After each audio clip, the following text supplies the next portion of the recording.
friend of mine recommends this book. He goes, man, I just think you're going to love it. And I read it. And immediately I tell my wife, hey, next Sunday, I'm walking out the door at 5:30 in the morning. Pick me up at 5:30, wherever I'm at. Find me on Life 360. I'm going to need picked up. I don't know what's going to happen, but I'm going to do this thing. I end up walking 30 miles, 60,000 steps, which is, first of all, I didn't even know I can do that. I've never gone that far. I've never done anything quite like that. Not that I'm not a physical person, but that's a long way. And so that makes you first go, what else could I do? As you think about that, what else is possible?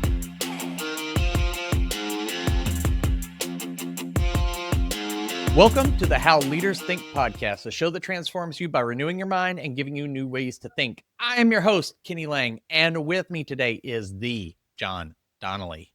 He is the Executive Director of Sales. That's like a vice regent. I don't know. We're gonna keep spicing up his title like every 10 minutes in the podcast. But he is the Executive Director of Sales at Service First Mortgage, a company dedicated to community enrichment and financial empowerment. He's passionate about leadership development. I share that heart. John focuses on fostering growth and achievement through speed, service, and synergy, the 3 S's. He believes success stems from strong leadership, a growth mindset, and partnering with organizations that deliver excellence. Committed to making a lasting impact, John strives to be an influential leader in both the professional and personal lives of his team. Welcome to the show, John. Man, thanks for having me. I love your energy today. It's going to be great. Man, I've just had that much coffee, so it's like it's only going to go. I might sound like Alvin the Chipmunk by the end of the episode. I'll try my best to keep up. I love it. Man, I'm excited for us to have this conversation. So tell me, what is on your mind? Man, I got 2 things on my mind, so we can go deep into both of those if you want. One of them is I leave on June 12th to go hike Kilimanjaro. That's a big deal for me. Kind of an interesting journey how I got here, but that's coming up soon. And then that's kind of my personal growth thing I'm going through. And and my other one is, like we just kind of mentioned, there's like AI is here and I'm feeling it, and there's a lot going on, and how is it affecting our business, and our thoughts are changing around how we do business. So that's something on my mind today, you know. Let's start with like your journey to Kilimanjaro, because I think there's a thread here from going along that journey, and then how does that sort of inform how the journey through AI and the way that your industry, which is fairly traditional, straightforward, right? The mortgage industry, I don't think a ton has changed in the last 10,000 years. That's going to be really, really interesting because it's not known as like a tech first forward type of industry, even though it has a lot of technology going for it. Take us through a little bit of your story, if you will. I know I've already heard it, but the listener hasn't. What makes an executive director of sales at a mortgage company decide, I'm going to go hike Kilimanjaro? I'm bored. I'm tired of dealing with finances. I think I would like to go up really high. What leads you there? Yeah, that's a great question. So, you know, I'm passionate about growth and reading books and learning and just trying to sharpen myself. And I stumbled upon a book called The 12-Hour Walk. And this book challenges you to walk out your front door and go for a 12-hour walk with no music or headphones or friends or dogs, and just kind of spend time by yourself. And it's kind of a big deal. So a friend of mine recommends this book. He goes, man, I just think you're going to love it. And I read it. And immediately I tell my wife, hey, next Sunday, I'm walking out the door at 5:30 in the morning. Pick me up at 5:30, wherever I'm at. Find me on Life 360. I'm going to need picked up. I don't know what's going to happen, but I'm going to do this thing. And so I end up walking 30 miles, 60,000 steps, which is, first of all, I didn't even know I can do that. I've never gone that far. I've never done anything quite like that. Not that I'm not a physical person, but that's a long way. And so that makes you first go, what else could I do? As you think about that, what else is possible? And then I'm on this walk and I'm taking notes, you know, kind of in my phone, just writing things down I'm thinking of. And for years, I have this story in the back of my mind from Bob Goff. I don't know if you know Bob Goff. He wrote a book called Love Does. He's got a crazy story. Loves balloons. Yeah, I mean, he's an amazing speaker. I just love him. And I'll cut through the story. But anyway, he goes up Kilimanjaro and he ends up adopting a kid from Africa through his journeys there. And when he's 10, his kid says, I want to go up Kilimanjaro. So he does it. So I hear this story like 10 years ago. And it's always kind of been in my mind, like that seemed possible. If Bob Goff could do it, maybe I can do it. It just seemed possible. So on this walk, I'm like, hey, I'm getting older. I should do something significant. That's what I came up with. I'm gonna do it. And I set my vision out there, and and then I started realizing, wow, what do I have to do to get ready for that? I've got to work out more. I've got to eat better. I've got to get in better shape. But what's crazy is just changed everything about me. It changed my health. It changed my routines. It changed my sleep patterns. I have more energy, and I have this giant goal that's pulling me at it, and it's exciting, right? And so, yeah, heck yeah, that carries over to business a lot, if you will. Yeah. Absolutely. Man, there's so much to unpack and that I love about your story. I love it's like I'm just walking out the door. That just is both inspiring and there's a funny part in that because my mind is twisted. Just like walked out the door. I don't know where I'm going. I'm just heading Yeah, out into the I night. Like literally I'm did Batman. too. I did not know. Yeah. Yeah. But um, I think people think, okay, cool, like just walk for 12 hours. But then you say, like, no Right. music, no audio book. You're just you and the world, Out which I think is, meditation in a way. That's kind of what you go. yeah. So I'm curious besides the fact that you get to the end of your 30 miles and your wife's picking you up and you go, wow, I wasn't sure I was capable of that all at once, Right. right? Because, you get 60,000 steps. You're like, can I bank this towards my 10,000 a Yes. day or something like that? Is there rollover steps?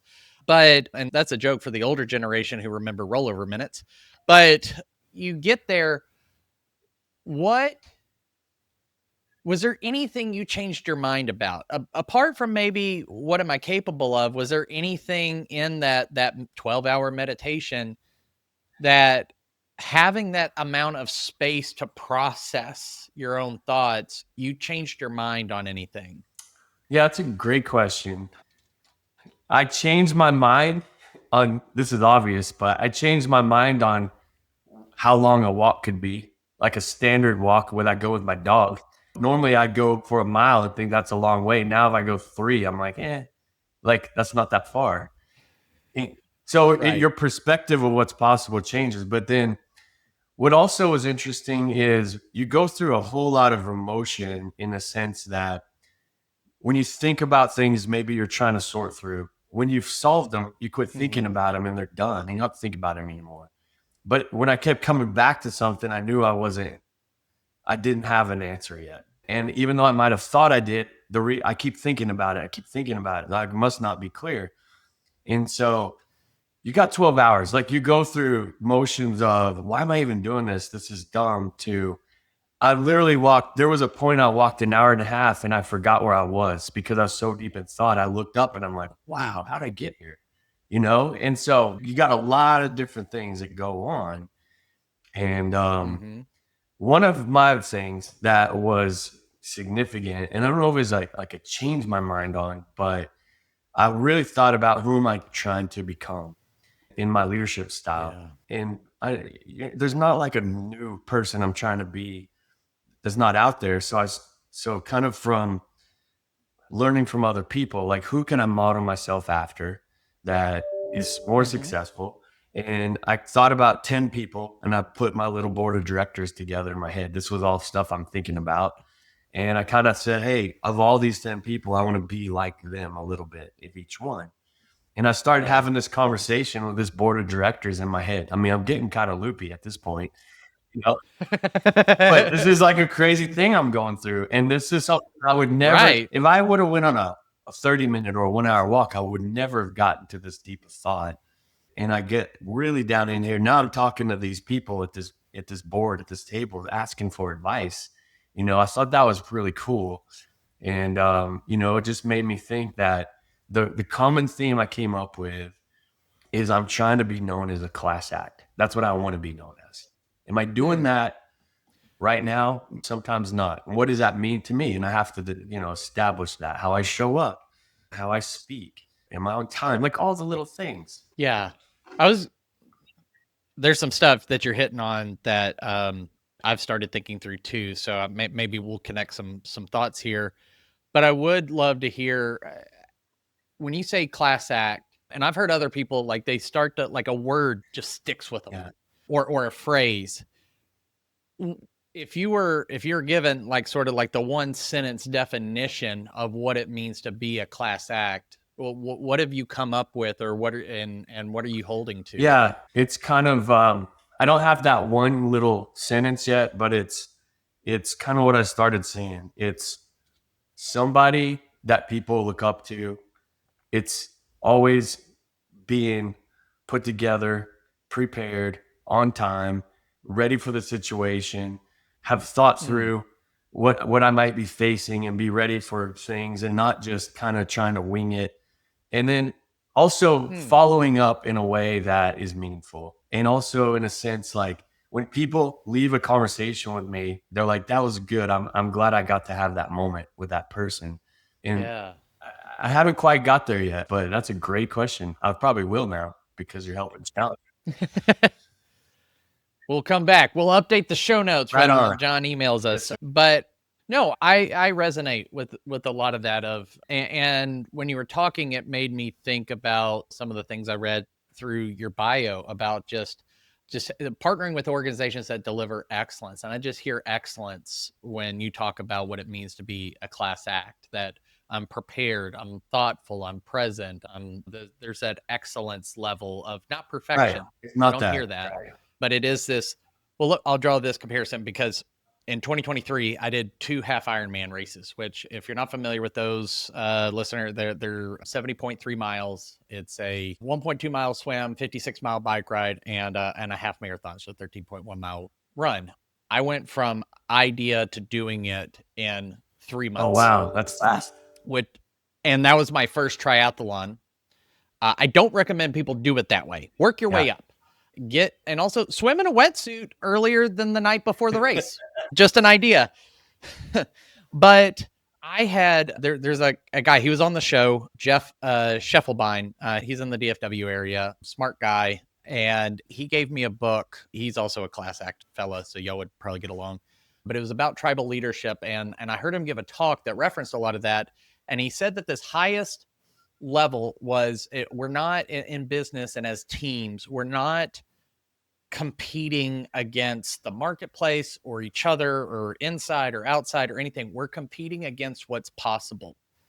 And during the course of that first half Ironman, that had to come back to me because I had never ridden a bike that far. I had never swam that far, at least not in open water in a wetsuit and doing all that. I had done a half marathon, but it had been 10 plus years since I had done it.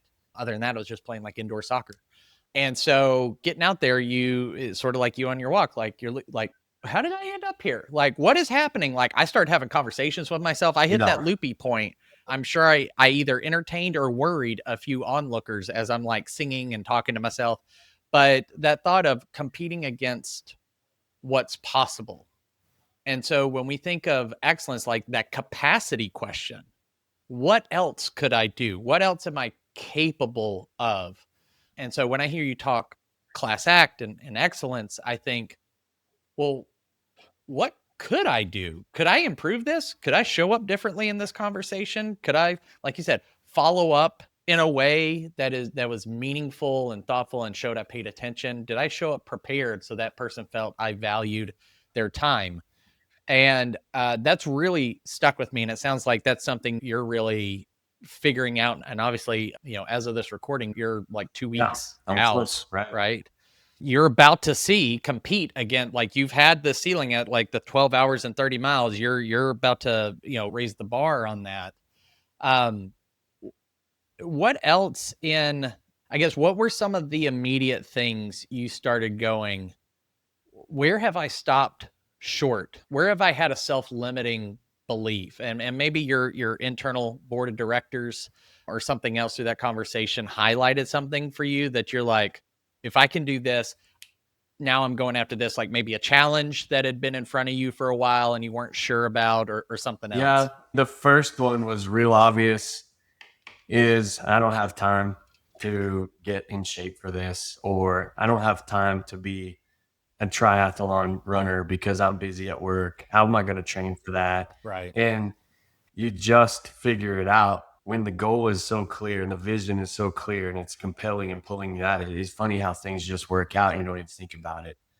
I wasn't exercising regularly like I am now. I wasn't eating the way I am now. And I would have told you Yeah. before that I'm not sure if I could make that change because the cycle I'm in, and so I broke it. Mm-hmm. But I didn't really break it and know exactly what I'm going to go to. I broke it, and this vision was so big. I just figured it out as I went, and I think that's what's so important. Is the lesson for me is like, even in my business, we talked about AI or whatever. If you're not sure where you're going and it's not exciting every day, that means your vision isn't pulling you over there. And when it does, all of a sudden things just start clicking. You don't think about it so much. Yeah. You just do it. Because everything is in service to that magnetic Yes. pull that you have. Had you been a person of big, and I don't mean this in a derogatory way, but a person who had like a big vision and really felt a magnetism towards something? You strike me as somebody who's like, hey, I'm a hard worker, got a great work ethic. I'm trying to, do my best. I'm not going to be a jerk. I want to work hard and love my family and do those sort of things, like be a great citizen of the world. But had you ever really had a big magnetic vision in your life or a milestone or something before this? Um, that's not quite like this. It is significantly for me. I've never had I've had some visions that were really clear before. I just recently Okay. wrote a newsletter on something small that was like, one of my loan officers came to me one time and said, "Hey, let me show you this office next door." This was back when we were in an office. And he's like, if you break this wall down and expand us to here, we'll get access to this training room. And when we get access to this training room, we can do all these trainings with all these realtors and grow our business. And then this vision became so clear immediately with her and I. That was like really awesome. We're like, okay, we have to do this, And then we sat down and wrote down literally every little thing that was going to happen. When somebody walks in the front door, they're going to be greeted. They're going to be handed a menu of a drink, and there's a certain thing that's going to happen. They're going to come to the training room, and we're going to have training 3 times a month, and all these people are going to know our name, and it just, like, the vision was so super clear. We execute on it flawlessly because it was meticulously clear, and we knew there was no way we were going to turn back. And that was one of the first times I really knew, like, that vision is powerful. And I've had other visions. I invested in some real estate a couple years ago, and I learned how you can buy. For somebody that has W-2 employee, they could go buy some short-term rentals, and depreciate them and help pay for the down payment and all that. So I don't want to get sidetracked, but I got super clear. I learned that. I got the vision clear, and I owned 2 properties in like 3 months. It was like bam. And so I knew it, but I would tell you, when I know it, I act on it fast, but I don't have those moments that I'm super clear very often. I have a lot of ideas. I'm an idea guy, and I sit on them and I think about them, but I never, when they get really clear, like bam, go. Yeah. One, I love speed to execution. Like I just think that's a huge separator between like good leaders and great leaders, is just that like clarity to execution move. But you brought up something that posed a question that I may even ponder beyond this and likely will, is how would you distinguish? Because you said you're an idea guy. I have 100 ideas. That's why I am grateful for AI, because now I can spit all of them at it instead of boring my wife to death with all my harebrained ideas. But how would you differentiate or delineate between an idea and a vision? Yes, that's a good one. The vision, an idea isn't fully baked and you're not sure how you're going to get there. I don't know if that makes sense, but a vision is so clear, it doesn't even matter. You just know that it's right and you're going to figure it out. I don't know if that's the best way to describe it. I guess that's a gut feeling. Yeah, it could be a gut feeling, but I like, you said baked, so it made me think like an idea is, hey, I've got some ingredients. Okay. The vision is like, okay, finished product, or you're Yes. It's watching the the end Food result, Network. right? Yeah, you're looking at it, you're like, I have a lot of ingredients.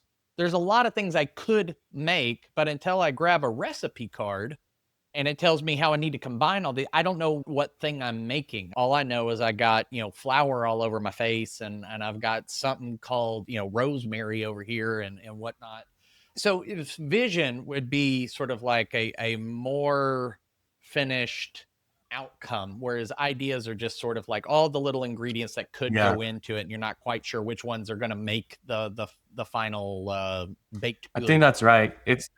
I'm getting really hungry. It's close to That's right. lunchtime. We're going to be making pizzas or something here soon. But Yeah. yeah, I mean, I think if just funny, I say pizza is like you might say, yeah, we're gonna make a pizza, but to me, a vision would be like, hey, we're gonna go buy these 3 pizza ovens, put a truck together, and now we're gonna start a business that we're out here, and now we're gonna make X amount of money, and like it's super clear on what's gonna happen. It's not just, hey, we got a good tasting Hmm. pizza. What do we do with it? That's an idea. The vision is like Right. fully baked, and there's an end result that you feel confident you can make happen. I think is the Yeah. difference. Gotcha. Because I think there are some people who think, oh, well, I'm visionary, and heck, even in my work, I have the term visionary in a leadership styles assessment. In the System and Soul framework, we use the term visionary, and I think some people latch on to that, especially in the world of business and entrepreneurship. Oh, I'm visionary. It's like we need to come up with a different word if you just spew Yes. ideas based on this conversation. Like, you're an idea Sherry. I don't know. The pieces are all there, but I have a vision. I have an Right. idea of what to call an idea person, but not a vision for it. That'll crystallize later. Again, That's right. I'll figure it out. I'll put it in the show notes. But I do think that people need to get clear on whether or not you're just spewing ideas, or do you really have a vision for something? Because I think if anybody's listening to how John has described it, not just the words he's used, but the tone he's used, is there is a magnetism to like true vision Yes. that pull. It's inviting, which I think is the strongest way to for anything. I think that's how leaders should lead. It should be an inviting way, or like you can only crack the whip and get so much results. Like the drivenness of things, I have found is usually short lived, short term. It's that inviting leadership, that inviting vision, because and you're an executive director leading other people, and so you are also partially responsible for casting some vision, whether it's personally, like you say, you try to be a positive influence personally and professionally for your team, is helping them cast vision for what could your life be Mm. like, what could you achieve, what could you sell, how many people could you help this year. What is it, what is this done in terms of your ability to lead and help cast vision for others, and co-create and partner with them? Because I think that's what I see a lot of great leaders do, is not just dictate or just leave them on their own, but it's really sort of like a walking shoulder to help somebody catch their vision, not imprint a vision for them. Yeah, I think the one of the first things it's done is it gives me a story to connect with people on. And it's not just something that I tell that somebody else did, it's me doing it. I'm a big leader that believes in following people that have actually done the work. They have the skins on the wall. And Yeah. so, not just am I personally doing something, I've done a lot in my career in mortgage specifically, but this is a different personal way to connect with people. And that's relatable. And that's helped me a lot because, like you said, it's magnetic, it's kind of contagious. It's something people have asked me, Yeah. like, how can I follow you on this journey? So I've been thinking through, we put up a Facebook page and stuff we're going to try to post on as we're going through it, just because, to say, hey, I got people asking me how to track me, and that carries into your business, even though it's a personal thing. Right. Um, One thing, and then I do want to pivot into how this influences some of the AI Yeah. disruption, and because that's its own, Kilimanjaro. I was curious because you're married, you have kids, like what has been the impact on them? They're the closest to you, and Yeah. maybe even if you have some close work associates, but Craig Rochelle says in every leadership podcast, like when the leader gets better, everybody gets better, sort of thing. Like there's a trickle down effect. But even those we're just in close relationship to, Mm. when they change, our relational dynamic changes, Yes. and which is a growing pain. It's a strain. It's caused some relationships for me Mhm. to part ways and find new ones that are better, or whatever. It just comes to an end. Talk a little bit about the impact on those closest to you, whether friends, family, or coworkers, with this journey you've been on, and just the changes you've made in yourself. Man, that's a great question. I'm kind of proud of this moment. I have two kids. My son Adrian's 24, my daughter's 21. And my wife, we've been married 20, they'll be 27 years. So a lot of history. And where do I start? First of all, my wife isn't, I'm always been the kind of outgoing, she's an introvert, I'm the extrovert kind of person. And so I can that's relate. how we go. And then I'm always way more active. Like she's just trying to always keep up with me. And there's a point here where I'm telling her all the things I'm doing and how I'm feeling and the way I'm eating and exercising. I'm like, hey, I need you on this journey. What could that look like for you? How can you go down this journey? Not necessarily go up Kilimanjaro, but what can you change? And I can't push her because she's my wife. You can't tell her what to do. You can't make her go to the gym. You got to be respectful of that. But next thing you know, she's like, "Hey, Right. I'm going to go to Pilates, and I'm going." And she's never done that. And I'm going to go here. And now she's going 4 or 5 times a week, getting up early, going up late. Like that's new for her. So that she's felt Yeah. that inspiration in me. It's affecting her, which is awesome. And now we're talking about, I don't want to say what's next because I want to get through Kilimanjaro, but we have this conversation going Yeah. about, there's a 100-mile trail around Mont Blanc in Switzerland.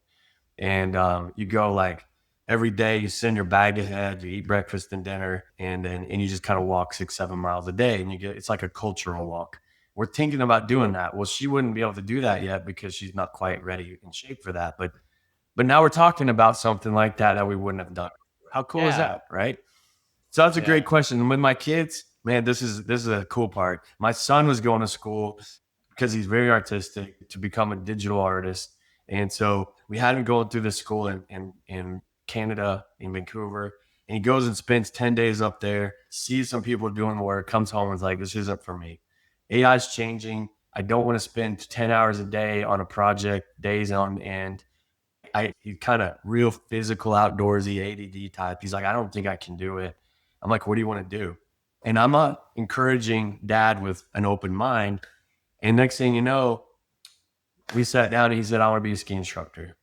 And I'm like, how do you, okay. We've skied our whole life since they've been born. So that's Yeah. not out there, Yeah. but Yeah. it is. And so fast forward, we sent him to France.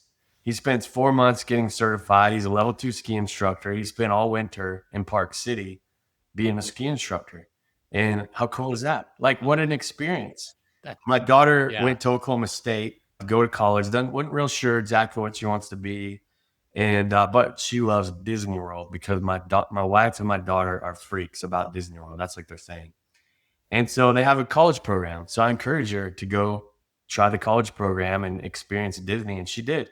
I just brought her home 2 weekends ago from Orlando. She's been out there for 18 months. Nice. She went through the whole Disney college Wow. program, stayed longer, worked at Cinderella's Table, the restaurant in the castle, worked at a restaurant Space 220 in Epcot, worked at the Grand Floridian, and went to college. Wow. Amazing experience.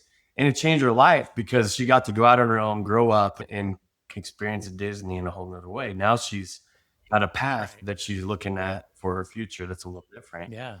And so I believe that thinking big and not putting my restraints onto my kids or my family and letting them kind of choose and go after their goals has been really awesome to be part of that journey with them. Who knows what's next? Yeah. Yeah. Man, that's one. Congratulations on all that. That's, I know, as a fellow husband and father, when you see your loved Yes. ones pursuing things, chasing things, achieving things, doing things. It feels like a win for you as well, because that's really what you want, is for them to have a beautiful, blessed life, whatever that means Yep. for them. Now, in transitioning into the world of mortgages, thinking about AI, as you said, you and your colleagues, have been having some discussions. Sounds like maybe there's some industry scuttlebutt. What are you seeing from AI, and what about everything that you've already achieved and you're about to Right. set out in 2 weeks? How is that shaping your perspective on something that is transforming and revolutionizing pretty much every industry? And if it hasn't reached you yet, it Yep. will. I think here's where we're at right now. This is interesting. So our company was founded in 1997, Service First Mortgage, based out of Dallas. We have about 300 employees. I think this kind of puts it in perspective. So we're a good mid-sized mortgage company. We're established, people Mm-hmm. know us, and we do good business, good reputation. We've always had the mindset, if you will, that we don't want to be in the IT business because it's a large investment. That's a whole nother group of people. Let's just use the latest technology and kind of buckle it onto our system. And we'll Mm-hmm. do that, and we've been like strict mindset on that. There's been moments of time where like maybe we should create our own CRM or maybe our own thing, and we just write Right. no, and we've gotten counsel and we've always stayed true to that, and that's who we are.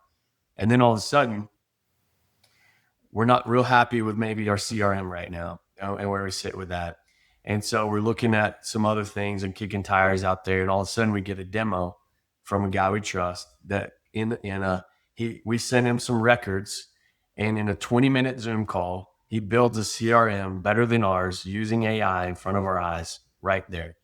And you're like, whoa, change our shift happened, right? It just happened. And you're like, how can this guy build a CRM better than the one we're looking at in 20 minutes on a Zoom call? How's it possible? And why is it, and is it believable, right? And so, and you're like, that really changes your mind. Like maybe we're thinking about this wrong, and AI is here. And he says this probably wasn't possible a year ago, maybe a year and a half ago. It's to the technology that's happened in the last 6 months is so fast and so Right. different, so progressive that now this is possible. What else would you guys like to do? And so now we're like, okay, wow, if we're in the business now of creating our own system the way we want and not taking all of the bolt-on systems from everybody else, that's a new mind shift. That's a different way of thinking. And Right. we can make it the way we want. It's cheaper in a lot of things. Like it could be faster, better, cheaper. Ultimately, if it is what it is, we're really in the discovery of this at the moment. What's really crazy, like one more level to that. So this happens 2 weeks ago. I'm playing golf Saturday morning with guys. They're not mortgage. They're just some guys I play with. And one of the guys works for Google. And I always know I don't know what he does either. I just know he works for Google. He has this app that analyzes your golf swing he's been making or something. So I never really asked him much detail. So I posed the question, kind of what I just told you. And he goes, yeah, man, this is what I do. I got a team of 8 people. I go into large companies and basically just create new systems and automate everything. And he goes, give me all of your underwriting findings for the last 3 years, and I can automate your full underwriting system in 2 weeks. I was like, are you kidding me?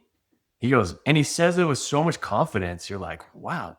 Either he really can, or he's I don't know which one it is yet, but it's a fine line. yes, the thing that's interesting is it's not like I called him for a sales pitch. We're playing golf. We're just buddies BSing on the course. He has no agenda here. You know what I'm saying? And so that's what makes me want to believe it. I'm like, wow. So I was like, have you ever done this before? He's like, yeah, I've done this with mortgage companies already a lot larger than what you're saying. And I'm like, okay, there's something to this mindset shift. The world is changing. We need to embrace it. We may be on the forefront of thinking like this right now, you know? Yeah. That's just super stinking cool. Because like I told you, I've been like eyeball deep in looking at how AI could impact what I do, because it's a lot of knowledge work. which is sort of like the first thing to get replaced by a lot of AI, because why do you need a coach or a consultant or an advisor or anything like that when I could just like type in my question and I have access to the, the knowledge of the universe? But the thing that is interesting is it reminds me of the book from Dan Sullivan, 10x is easier than 2x. Yep. It like building something that custom, that fast, that is also that good. That's asking a totally different question. It's not, hey, you know what? We're kind of upset with our CRM. It's failed us in a few ways. It doesn't have the integrations we want, blah, blah, blah. And I'm just using your CRM as an example. What can we do to make this? We can make this better, right? Like there's an add-on, or maybe we need to upgrade to the next package or something like that. But now you're talking about a completely custom solution built in a crazy fast amount of time, because 2 weeks to build something that custom is insane. Right. And then also for it to work so well and consistently, I think is a total 10x, which, I think goes back to if I was, your thinking has 10x, like walking the dog a mile, that was good. Now 3 miles is like, whatever, dude, I've done 10 times this. I've done 30 miles and didn't die. So now you do 30 miles and I don't know what your total hike of Kilimanjaro is going to be, but I have to imagine it's significantly more than 30 miles. No, it's over 50. So like, and that's not just walking down the street. Like that's an actual mountain. You could probably see it from space or something like that. So we'll get a satellite to go over and be like, that's John, right down there. It's significant. He's on the peak. He's got a flag.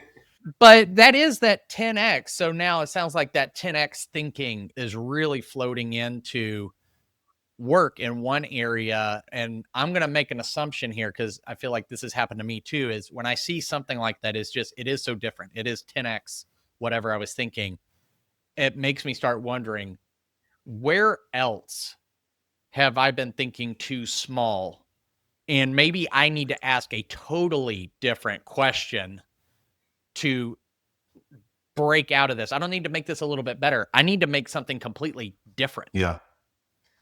That's a great question. I wrote it down. I just have to remember that. Where else am I thinking too small? It's so good. Like I need to think back to all of my parts of my life. But it does scare me. Like when you just repeated my story and said you could do this in 2 weeks, man, it doesn't feel believable yet. Is it possible? Wow. Yeah. That is a 10x. It's massive and scary. Right. Yeah, because a lot of people spend like 2 years with like a Salesforce implementation or something crazy, getting it all customized and paying someone $500,000 a year to manage the daggum thing. You can tell I have no love lost between me and Salesforce. Yep. So I'm repping HubSpot till I die, I guess. But that